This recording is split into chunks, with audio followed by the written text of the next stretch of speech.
Well, the EU ACP big partnership program, which is on a development initiative to lay the foundation for Africa as a continent through the Africa Union Commission and its sub-regional economic commissions to strengthen countries' capacity to reduce disaster risk and to manage their risks.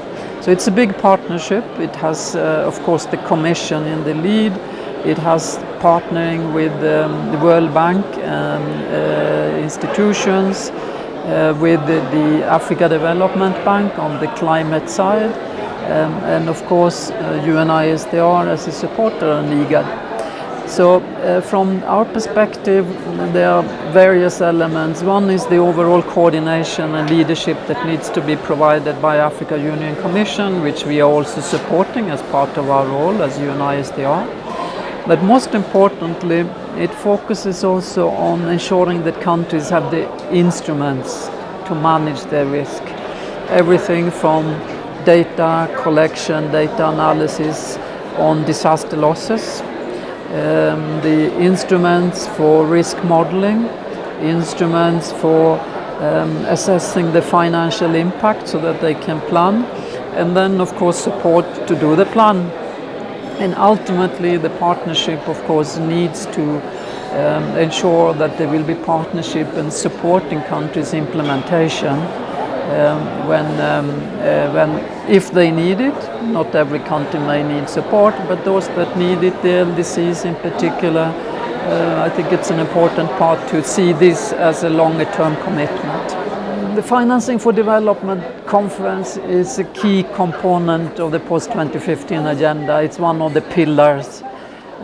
It functions, the intention and the aspiration is of course that it will carefully scrutinize and see how all the various instruments of financing for development will play together to ensure that the vision on a sustainable world will become a reality. That includes domestic instruments, direct foreign investment, remittances, and of course ODA.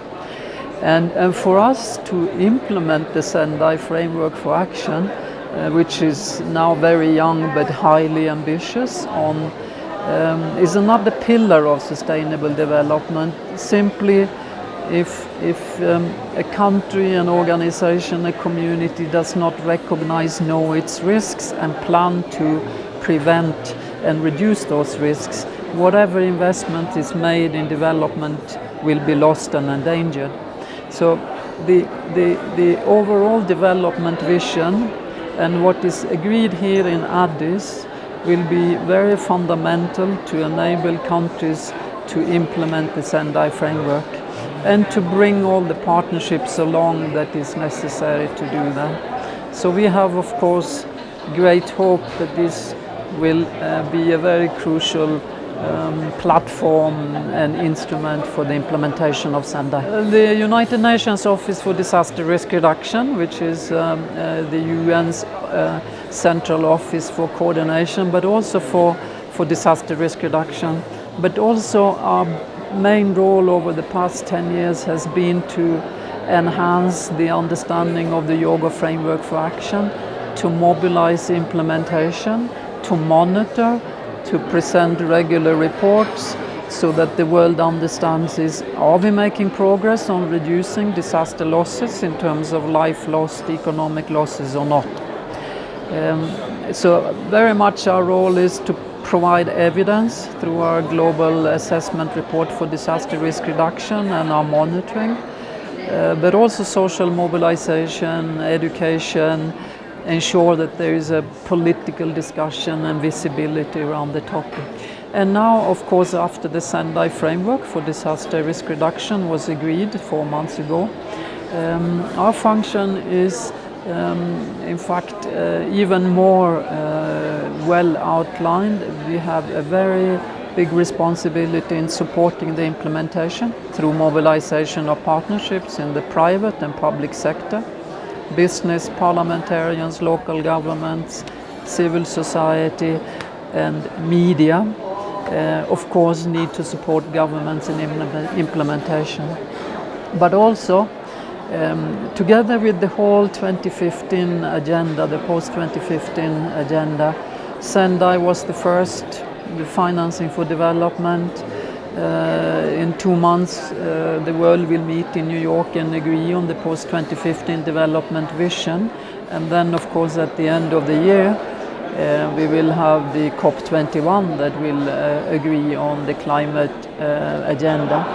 And even though it's not exactly 2015, but into 2016 we have Habitat 3, and of course the World Humanitarian Summit will also contribute to this. This entire complement of instruments is a vision for sustainable and equitable development.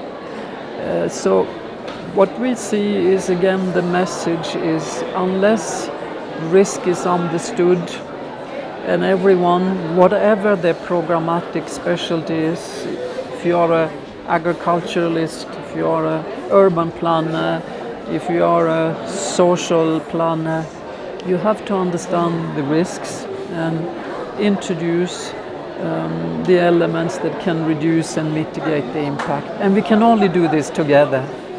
Disaster risk reduction is not a sectoral issue, it's a cross-cutting issue that needs to serve as a frame for our overall planning. And in a way you could say that the whole post-2015 development vision is a disaster risk reduction vision. It's a risk management vision, because at the same time as it has very positive aspirations, it is also well aware of all the risks on financial instability, climate and disaster risk, and of course many of the underlying issues that can destabilize. And if we look at it in that perspective, I see Sendai as a very critical element of achieving the post-2015 development vision. As part of the implementation in Africa, in fact, Africa was the first region, even before the Yoga Framework for Action was agreed in 2005, Africa had already established its own plan for disaster risk reduction. So a very long time ago, Africa realized that its environmental issues, its weather issues, and its poverty and social inequality issue was going to be something that they had to tackle through a very broad-based and inclusive agenda. So with the Yoga Framework for Action, also the African Union Commission, in collaboration with development partners and regional institutions, established the Africa Working Group. And the Africa Working Group has consistently served as setting the roadmap, checking implementation, and ensuring that the partnership is being held together, but also giving direction and assuming accountability for that leadership in Africa. So their role is very critical, and I also, when I look at the different regions in the world, they are all very different, but Africa is the one region that for the entire Africa has one regional architecture. And that gives Africa a very special advantage in terms of policy coherence, collaboration, and setting clear direction in order to support countries.